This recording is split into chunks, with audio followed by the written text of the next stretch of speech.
রাজনৈতিক প্রভাব খাটিয়ে অন্তঃসত্ত্বা মহিলার ওপর শারীরিক নির্যাতন, প্রাণনাশের হুমকি, এমনই গুরুতর অভিযোগের ভিত্তিতে গ্রেপ্তার বেহালার ১২৯ নম্বর ওয়ার্ডের প্রাক্তন কাউন্সিলর অঞ্জন দাস এবং তার সহযোগী ভোলা সরকার।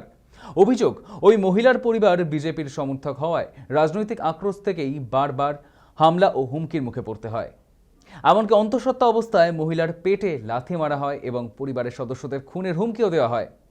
দীর্ঘদিনের এই মানসিক নির্যাতনের জেরে পরিবারটি চরম মানসিক অবসাদের মধ্যে দিয়ে যায়। এরপর পর্ণশ্রী থানায় লিখিত অভিযোগ দায়েরের পর তদন্তে নামে পুলিশ। সেই অভিযোগের ভিত্তিতেই এই গ্রেপ্তারি। অন্যদিকে গ্রেপ্তারের পর স্বাস্থ্য পরীক্ষার জন্য অভিযুক্তদের বিদ্যাসাগর হাসপাতালে নিয়ে গেলে সেখানে উত্তেজনা তৈরি হয়। অভিযোগ, বিজেপি কর্মী সমর্থক এবং স্থানীয় বাসিন্দাদের একাংশ পুলিশের গাড়ি ঘিরে বিক্ষোভ দেখান এবং স্লোগান দিতে থাকেন। পরে অবশ্য পুলিশই পরিস্থিতি নিয়ন্ত্রণে আনে। অত্যাচারটা আমাদের হয়ে আসছে 2020-তে। তো মর্মান্তিক ঘটনাটা ঘটেছে আমার ওয়াইফের সাথে। 2018 বাবাকে এত অত্যাচার করেছে, বাবা হ্যাঙ্গিং হয়ে গেছিল, গলায় দড়ি পর্যন্ত দিয়ে দিয়েছে। আমরা যেন প্রতিনিয়ত খুব অপরাধ করে ফেলেছিলাম এখানে।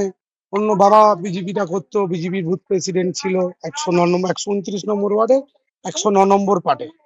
খুব অপরাধ করে ফেলেছিলাম আমরা। আমার বাবাকে সেই সময় খুঁজতে আসে 1 জুলাই 2020-তে। এবার বাবাকে বেধড়ক মারধর করে। কাজে আমি ছেলে হয়ে বাবাকে বাঁচাতে যাই, আমাকেও মারধর করে। মারধর করতে করতে যখন আমার স্ত্রী অন্তঃসত্ত্বা, 7 মাসের বাচ্চা পেটে, এবার তারাও বাঁচাতে আসে, তাদেরও ব্যাপকভাবে মারধর করে এবং ওকে পেটে বুকে লাথি মেরে অজ্ঞান করে দেয়। যন্ত্রণায় কাতরাতে কাতরাতে অজ্ঞান হয়ে যায়। সেই সময় হসপিটালে তুলে নিয়ে গেলাম, কোনো রকম ভাবে মার খেতে খেতে হসপিটালে নিয়ে গেলাম।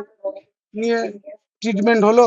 ভগবানের ওপরওয়ালার অশেষ কৃপায় যে বাচ্চাটা আমার সুস্থ হয়েছে, কিন্তু বাচ্চা হওয়ার পরেও বাচ্চার অনেক সমস্যা হয়েছিল। মেনলি অঞ্জন দাস এবং ভোলা সরকার, ওর প্রবীর সরকার, ডাকনাম ভোলা, ভোলা সরকার। ওই অঞ্জন দাস, ভোলা সরকার আরো আছে, তাদের পুলিশ আশ্বাস দিয়েছে আমাদের যে পুলিশ আইনানুগ ব্যবস্থা যথাযথ নেবে। চাইছি ন্যায্য বিচার চাইছি। বিভিন্ন রকম কেস আছে, জমি দখল থেকে শুরু করে মানুষের উপর অত্যাচার, প্রচুর কেস আছে ওর নামে। বিভিন্ন ভাবে পয়সা দিয়ে সেটিং করে আটকে রাখছিল।